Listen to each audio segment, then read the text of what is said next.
Not Prof Chang, Friday Q&A had a question this week about financial statement links from an accounting undergraduate student. I told him to focus on the cash flow statement. So there are three sections to the cash flow statement. This is, of course, the indirect method, which is the more complicated way, which the accountants like.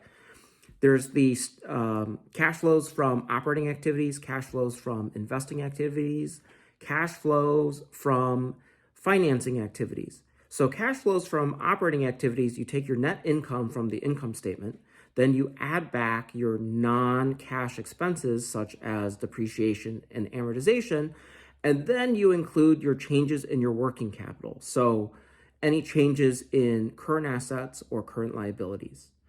That is your cash flows from operating activities. Then your cash flow from investing activities is your cash flows based off of your changes in long-term assets. Okay, those are what you are investing in. Then your cash flows from financing activities, think of the right-hand side of the balance sheet, but only your total invested capital, not your working capital. So just the long-term debt, long-term liabilities, and your equity. So how is the company being funded?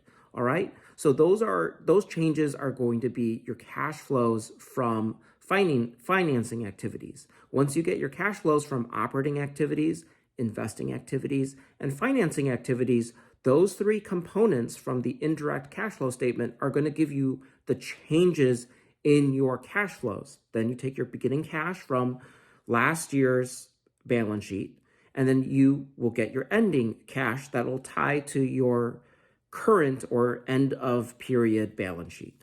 Hope that helps. Thanks.